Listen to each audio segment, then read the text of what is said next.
da Palavra com o pastor Eurípides Venâncio. A paz do Senhor, meus amados, queridos alunos ibadianos. Estamos hoje iniciando aqui ao vivo aquela que será a nossa última aula aqui do módulo Profetas Menores. Vamos estar aqui agora na quarta unidade. Estivemos aí falando ao todo sobre 12 profetas menores. Recapitulando aqui, falando que profetas menores, como nós já falamos em outras ocasiões, não quer dizer uma condição de desprezo ou menosprezo. É tão somente pelo tamanho do livro que são menores do que os escritos de Isaías, por exemplo, é profeta maior, não pela sua condição de profeta ou do tamanho do ministério, mas sim pela extensão do seu escrito. Estamos aqui agora finalizando e hoje nós vamos estar falando a respeito da vida, do ministério e obra de 3 profetas.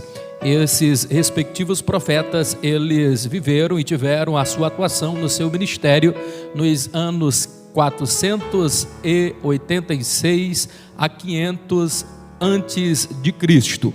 Observando que aqui nós vamos estar falando sobre 3 temas específicos. Eu gostaria já de estar aqui de antemão avisando aos nossos alunos que hoje, sendo a nossa última aula do módulo Profetas Menores, aqui já queremos agradecer a todos vocês da sala 7. No mês que vem ou na semana que vem nós já vamos estar iniciando um novo módulo e é as Epístolas Paulinas. Desta feita não estaremos junto com vocês, mas em uma outra sala, me parece que na sala 8. São vários alunos, bem como também são vários professores, todos abençoados e capacitados para poder estar direcionando, dirigindo e conduzindo. Como vocês bem sabem, nós estamos em uma nova modalidade. Aquilo que nós fazíamos em 2 horas e 40, 3 horas de aula, agora nós temos que sintetizar em 40 minutos a 1 hora para vocês que nos acompanham aí pela internet. Em um esforço aqui muito grande da equipe do IBAD, aqui a gente cita a pessoa do pastor Irisvan, que é o coordenador geral do Departamento de Cultura Cristã, pastor Irisvan Batista, e também o nosso coordenador de núcleo do DEC, pastor Silas Batista, bem como também o nosso diretor do IBAD, o nosso querido irmão pastor Paulo Rodrigo. A eles um grande abraço, eles nesse esforço, a bem da verdade, com todo o suporte e logística do campo Nação Madureira, na pessoa do nosso pastor presidente Amarildo Martins da Silva, que não tem medido esforços e tem realmente nos abençoado de tal forma que os alunos do IBAD não têm ficado assim desassistidos nesse período de pandemia, nesse período aí de reclusão, aonde nós estamos mais nos nossos lares. E agora nós estamos aqui levando a aula até você no cômodo ou na comodidade da sua casa. Avisando aos irmãos, nós nesta semana estaremos elaborando a prova para vocês.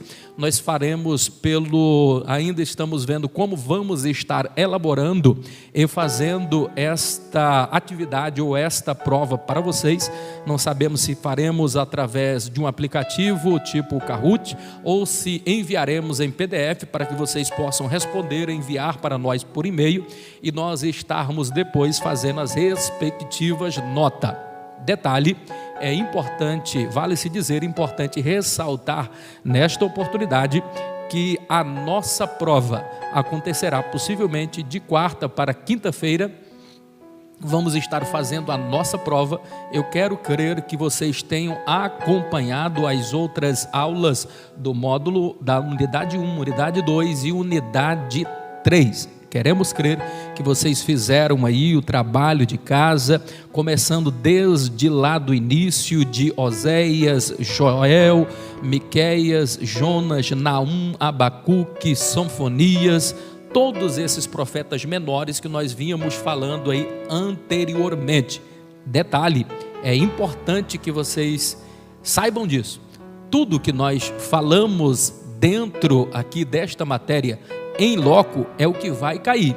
De repente você pode estar estudando alguma coisa no livro e a gente sabe que no pouco tempo que aqui nós temos, devido à exiguidade de tempo, não temos condições de falar todas as questões aí do livro. Mas aquilo que nós falamos, que nós dissertamos aqui em aula para vocês online, é desse conteúdo que vai cair. Então fique bastante tranquilo com relação a isso, não fiquem preocupados, vocês só terão que estudar aquilo mesmo que nós passamos. Você a priori poderá até estar olhando, lendo algumas outras coisas no livro, mas o que cairá para a prova, e o que importa é você saber disso, porque isso dependerá da sua nota. Evidentemente que nós tivemos, parece-me que poucas dúvidas, poucas perguntas no PV, como no grupo, ou até mesmo no chat ao vivo. Isso tudo leva a crer que os irmãos estão entendendo muito bem, e eu só posso crer e imaginar que os irmãos não terão uma outra nota que não seja 100, porque parece que os irmãos aí estão bastante afiados, não fizeram muitas perguntas, mas eu recomendo que, se você ainda não estudou, dê uma olhada lá no conteúdo das aulas que nós estivemos aí falando nesses dias anteriores, porque disto dependerá a sua nota amanhã, tá bom? Grande abraço a todos. Vamos agora já iniciar aqui, fazer uma breve introdução daquilo que nós estaremos falando aqui nos 3 últimos profetas menores que nós vamos estar estudando, a saber, o profeta Zacarias, o profeta Ageu e o profeta Malaquias. Eles vão estar respectivamente falando sobre prioridades, esperança e ética em tempos de recomeço. Então nós vamos observar, cada um destes profetas vai estar falando sobre um desse tema. Muita calma nessa hora. Aos alunos que me acompanham, sempre quando eu falo muita calma nessa hora, tem uma probabilidade muito grande desse conteúdo cair em prova. Se de repente acontecer de sair alguma pergunta assim, de que se tratava os assuntos dos últimos profetas que foram estudados na 4ª unidade do módulo Profetas Menores. Se perguntar o que diz cada um desses livros, você precisa entender, muita calma nessa hora. Você precisa entender e compreender. Vai que vai estar lá para relacionar uma pergunta, relacionar a coluna da direita com a esquerda, você precisa saber para quem endereçou. Por exemplo, se você vê de um lado lá dizendo assim, prioridade, você vai saber que prioridade, quem falou a respeito disso foi o profeta Ageu. Prioridades em tempos de recomeço. Se alguma pergunta lá tiver relacionada com o tema esperança, guarde isso, porque é uma palavra-chave. Sobre esperança é o que vai estar falando o profeta Zacarias. E por último, é importante você guardar isso para a prova. Se falarmos a respeito de ética em tempos de recomeço, você já saberá que esse é o último livro aí, não em ordem cronológica, mas o último livro aí do Velho Testamento, a saber, o livro de Malaquias. Então são sobre esses respectivos assuntos que vamos estar falando. Por exemplo, aqui na página 149, o profeta Ageu, aqui nessa breve análise, ele vai falar das prioridades espirituais. Prioridades espirituais. Será destacada a chamada que esse mensageiro faz à nação de Israel em um momento bastante delicado. Israel aqui estava agora por ocasião dos tempos aqui de Esdras e Neemias, era um começo que eles deveriam estar tendo a prioridade com a casa do Senhor. Nós vamos observar ao transcorrer aqui, as prioridades deles eram outras. Eles não estavam colocando em primeiro lugar o reino de Deus, não estavam colocando em primeiro lugar a obra do Senhor. E por isso, o profeta Ageu aqui os encoraja, os adverte através da palavra de Deus. Já mais na sequência, Zacarias, ele vai fazer um esforço agora muito grande para trazer ao povo a esperança. Falar de esperança, a fim de que o povo seja encorajado a fazer a obra de Deus. Por último, esse homem de Deus aqui, Malaquias, ele vai estar falando sobre a ética, em uma época em que o culto estava sendo corrompido, em uma época em que os valores morais e espirituais estavam distantes daquilo que Deus queria para o seu povo, para a sua obra. Pois bem, vamos já sem perca de tempo para a página de número 151 aí do seu livro, aonde vamos começar agora a falar sobre o profeta Ageu. Sobre o profeta Ageu, esse homem abençoado, ele agora usado aqui por Deus, ele escreve aqui em um tempo em que Israel estava sobremodo esquecendo-se das coisas de Deus. O que aconteceu? O muro já havia sido edificado. Para você se situar no tempo, esse período onde o profeta Ageu escreve é o período contemporâneo ao mesmo período de Zacarias, o mesmo período compreendido entre Esdras, Neemias, Zorobabel, Sealtiel, toda essa turma aí, a Josué, filho de Josadaque, o sumo sacerdote, é nesse contexto, é nesse período, e o livro é escrito então para animar o povo que estava desanimado, dissoluto e preocupado tão somente com as suas coisas materiais. As bênçãos materiais estavam em primeiro lugar, ao passo que as coisas espirituais estavam sendo deixadas agora de lado, e Deus levanta agora este homem, a saber, o profeta Ageu, para repreender o povo de uma forma bastante severa. Se não, vejamos no capítulo aqui de número 2, este profeta vai encorajar o povo, porque o povo estava sem prioridade. Às vezes, querido, nós também deixamos de lado a obra de Deus, nós deixamos aquilo que é necessário, aquilo que é importante, aquilo que é urgente em nossa vida para fazermos coisas outras, nossas particulares, e esquecemos daquilo que é a priori, é benéfico e importante para a obra de Deus. O que significa dizer o que você precisa estabelecer na tua vida, o que é prioridade e o que é necessidade. Nós temos muitas necessidades em nossas vidas. Eu tenho necessidade e me faz bem em algumas outras coisas, mas eu consigo viver sem elas. Agora eu preciso identificar dentro das minhas necessidades quais são as minhas prioridades. Quando nós falamos em assuntos espirituais, e aqui a ênfase está na prioridade espiritual, porque me parece crer que prioridade eles estavam tendo, só que a prioridade estava sendo desviada para aquilo que na verdade era o propriamente seu, nas coisas suas particulares. E a advertência de Deus aqui é que na verdade esses homens de Israel, a saber os sacerdotes, a saber todo o povo, voltassem para esse contexto. E nós vamos observar agora que veio a palavra. No capítulo de número 1 acontece algumas coisas interessantes, mas o que mais nos salta aos olhos aqui, e parece que a ênfase mais forte aqui do livro do profeta Ageu, ela vai estar no capítulo de número 2. Você entendendo, você compreendendo o capítulo 2 daqui de Ageu, você vai entender muitas coisas no livro e também tirará verdadeiras e valiosas lições que lhe ajudará ao transcorrer da vida. Nós vamos observar que ele começa o capítulo 2 de uma forma bastante enfática.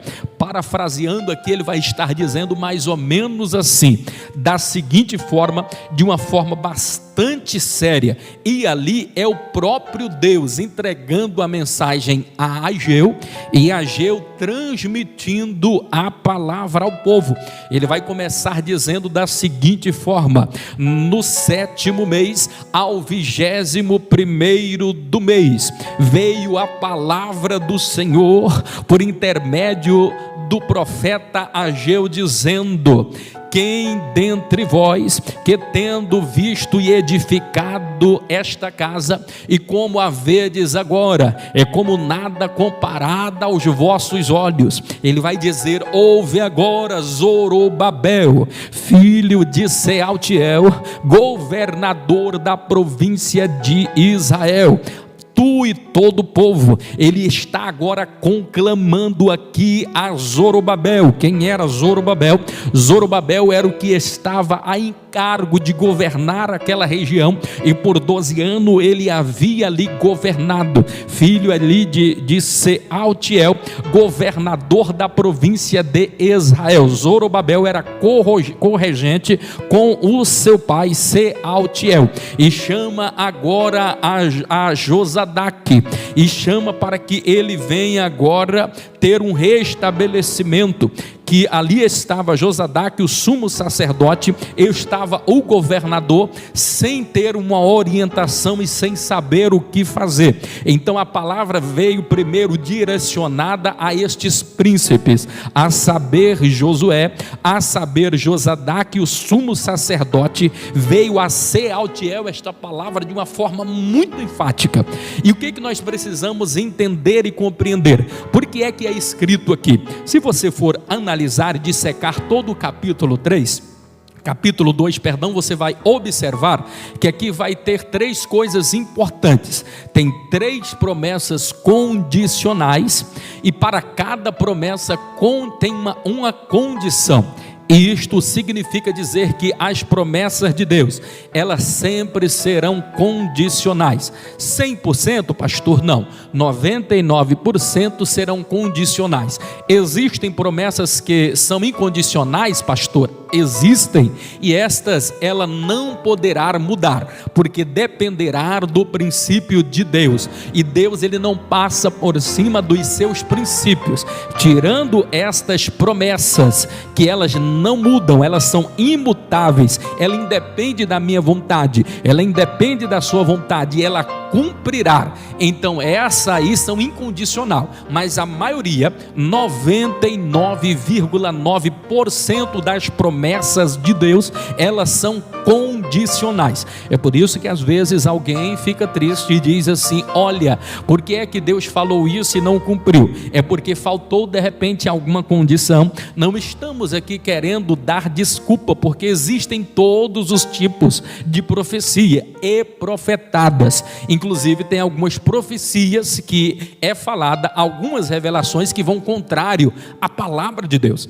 Vale-se dizer, e importante dentro desse quadro enfatizar aqui para os amados e queridos irmãos, alunos ibadianos, importante você entender: nenhuma visão, nenhum sonho, nenhuma revelação é superior à palavra de Deus. Se um profeta falou, se alguém trouxe um sonho, se alguém trouxe alguma revelação, e essa revelação vai contra o princípio da palavra, já não merece mais crédito, porque a principal revelação é a Bíblia, o principal sonho é a Bíblia, a principal profecia está contida na Bíblia. As outras servirão apenas para complementá-las. Então nós vamos observar que Deus faz 3 importantes promessas, mas para cada uma dessas promessas Ele vai fazer aqui enfaticamente uma condição.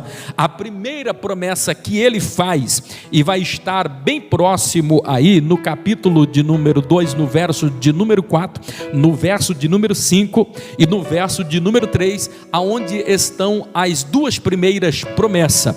A última promessa é feita aqui neste capítulo, no versículo de número 9. Mas para cada uma dessas promessas havia uma condição para que o povo pudesse usufruir delas. Quais são elas, pastor? São as mais importantes promessas que um homem de Deus, uma mulher de Deus precisa para ser bem sucedido na vida.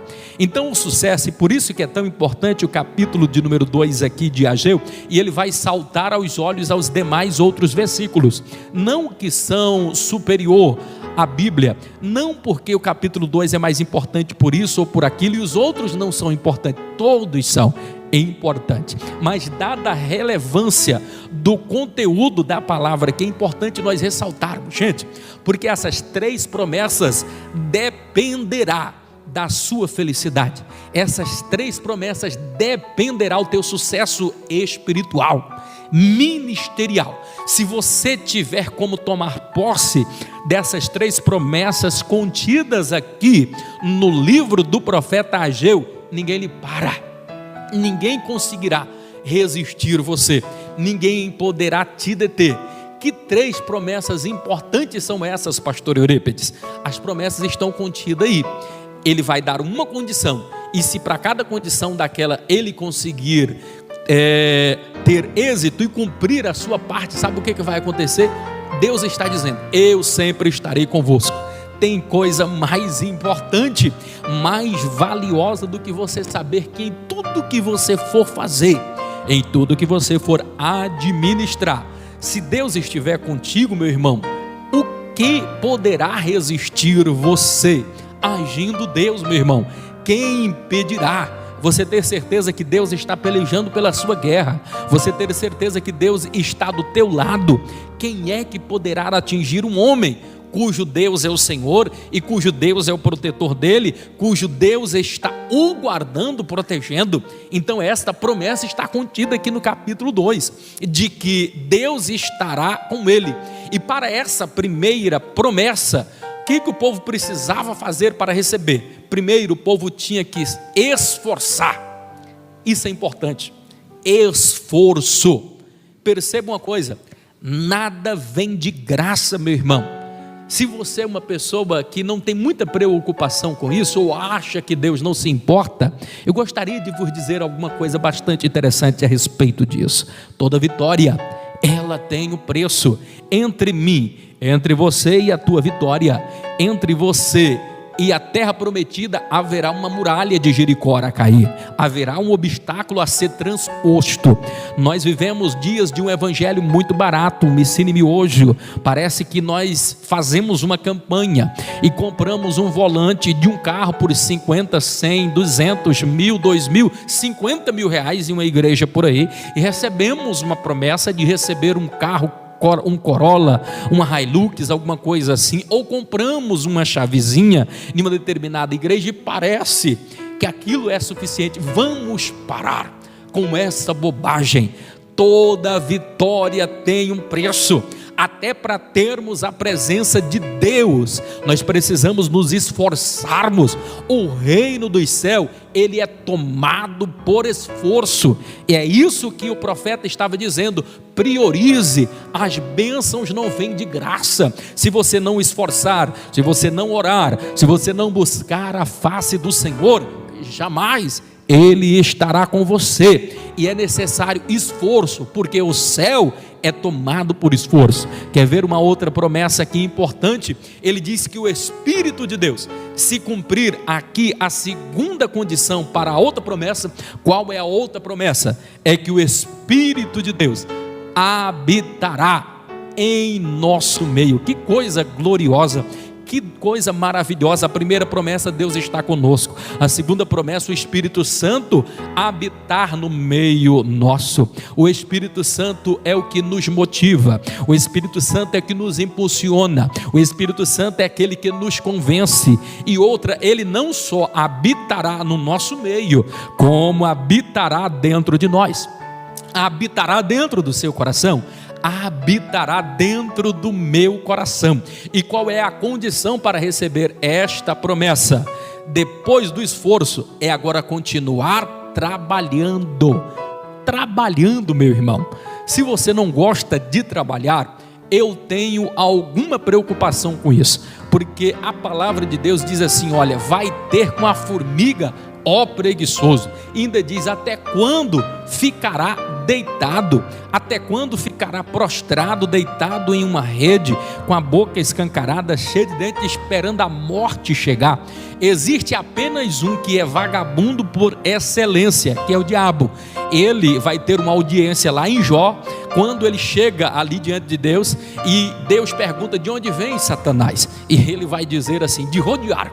e passear pela terra. Quer dizer, o vagabundo estava passeando, vadeando por aí, sem rumo e sem direção, rugindo como um leão, procurando uma presa a quem ele possa tragar. Então, se você é preguiçoso, você tem uma séria dificuldade com o Espírito Santo, porque para ter o Espírito Santo dentro de nós, a condição de Ageu estabelecida, você precisa trabalhar no secular, trabalhar na obra, não estar desocupado, não viver uma vida de descompromisso, viver uma vida medíocre, uma vida morna, uma vida fútil, uma vida banal, uma vida sem rumo, sem perspectiva, sem direção. Não, você precisa ter uma vida com propósito, você precisa estabelecer prioridades espirituais na sua vida e trabalhar por isso. Existe apenas um lugar aonde o camarada não precisa trabalhar. Sabeis qual é esse lugar? No inferno. No inferno, querido. Parece duro esta palavra, mas o único lugar que não precisa trabalhar é no inferno.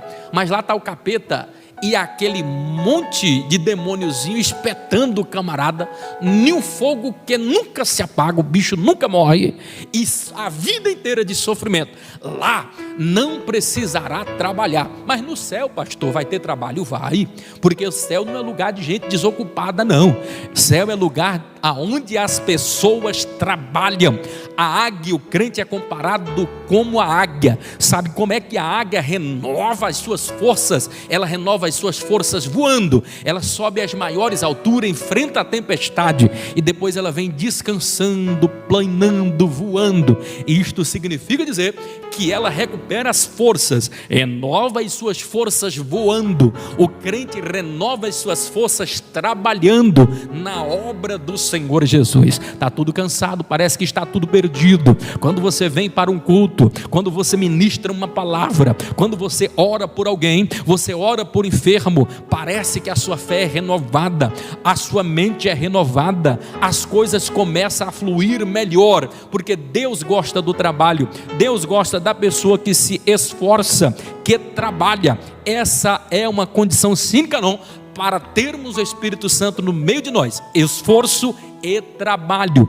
E por último, para receber a última promessa. A última promessa, sabeis aonde está? Vai estar dizendo lá no versículo de número 9, a respeito desta grande realidade, aonde vai dizer: a glória desta última casa será maior do que a da primeira. Qual é esta promessa? A promessa da glória da última casa, ali representa a presença de Jesus Cristo, quando ele entra no segundo templo, por ocasião da sua vinda aqui na terra, na sua primeira vinda, quando ele entra ali no templo, ali quando nós também entramos na presença dele, quando nós estamos buscando a ele, nós somos templo e habitação do Espírito Santo, que nós esforçamos, que nós trabalhamos, que nós adentramos a presença agora de Deus no santuário, no templo. A glória do Senhor estará presente em nossa vida. Jesus, a presença dele em nosso meio. Se Jesus está na tua casa, tudo vai bem, porque quem tem Jesus tem paz. Quem achou Jesus, achou a perfeita paz. Louvado e engrandecido é o nome do Senhor Jesus. Estou aqui dando uma olhada para ver quantas pessoas estão acompanhando aqui a nossa live. Se você tiver alguma pergunta aí a fazer, alguma interação a fazer, no final nós vamos estar aqui respondendo as suas respectivas perguntas. O que você precisa saber sobre esta questão aqui do livro de Ageu, a efeito de prova? O que é importante? O que é que o livro do profeta Ageu vai falar? Vai falar sobre as prioridades espirituais. O que significa dizer que você primeiro precisa colocar o reino de Deus e a sua vontade em primeiro lugar. É por isso que ele diz assim: no 21º do mês, no 7º mês, no 21º do mês, veio a mim a palavra do Senhor por intermédio do profeta Ageu, dizendo, porque nesse mês era o período que se celebrava a Páscoa.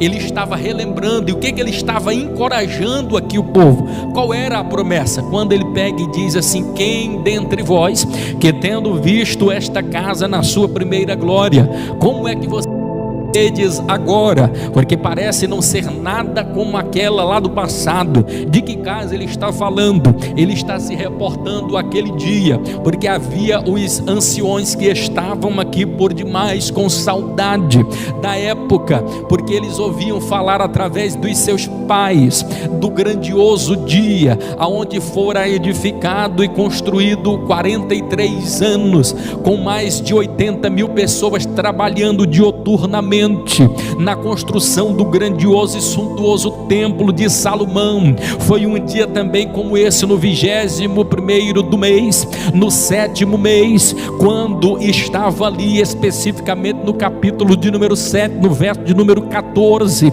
aonde Deus vai dizer: se o meu povo, que se chama pelo meu nome, se humilhar e orar e buscar a minha face e se converter dos seus maus caminhos, então eu ouvirei dos céus, perdoarei os seus pecados e sararei a sua terra. Eles estavam se lembrando deste dia, porque Deus ali também fizera algumas promessas. Eles estavam lembrando do templo de Salomão. Era tudo lindo, era tudo tão formoso. O problema é que as pessoas estavam esquecendo-se, porque Deus não importou com o que estava sendo oferecido. Deus não se preocupou com a grandiosidade, a suntuosidade do templo, não. O que ele se preocupou, na verdade, ali o que mais comoveu a Deus foi quando ali aquele homem com mais de 62 anos de idade, a saber, Asaf, que já não podia mais nem oficiar no templo como sacerdote, porque aos 48 anos de idade tinha que abandonar a batuta. Mas Deus escolhe este homem. Era um homem espiritual e ninguém conduzia um coral melhor do que ele, e o povo estava tão contrito. Salomão, em vez de pedir a Deus grande fortuna, ele pede a Deus sabedoria. O povo estava prostrado, e é quando nesta oportunidade, quando a tribo de Levi começa a adorar a Deus, os levitas começam a cantar ao som agora da batuta de Asaf. Diz que o chão tremeu, veio uma nuvem por sobre o templo. Aquela nuvem adentrou o templo, aquela nuvem representava a glória do Senhor. Então, o que era importante para Deus não era a grandiosidade do templo, nem a festividade que durou 15 dias, nem tão poucos 23 mil novilhos que foram mortos, tão poucos 123 mil ovelhas e carneiros que foram mortos por ocasião de 15 dias de festa, por ocasião das 3 festas memoráveis. Não, o que importou para Deus era que o povo estava contrito, o povo estava buscando a Deus, estava buscando a face de Deus. O povo havia se humilhado, Salomão havia se prostrado. Então, o que importa não é o tamanho do templo, o que importa, na verdade, o que está dentro do templo, porque a igreja só é igreja quando a igreja é ocupada, preenchida, sacudida pela presença de Jesus, pela glória de Jesus, pela presença do Espírito Santo. Igreja só é igreja quando ela é ocupada e preenchida com a glória do Senhor. Do contrário, é ajuntamento, é assembleia de pessoa, é aglomeração. Igreja precisa ter a presença e a glória do Senhor na vida deles, e é isso que o profeta Ageu está dizendo. Vocês estão preocupados com a suntuosidade. O que importa é a presença de Deus Pai, o que importa é a presença do Espírito Santo, o que importa é a presença de Jesus no nosso meio.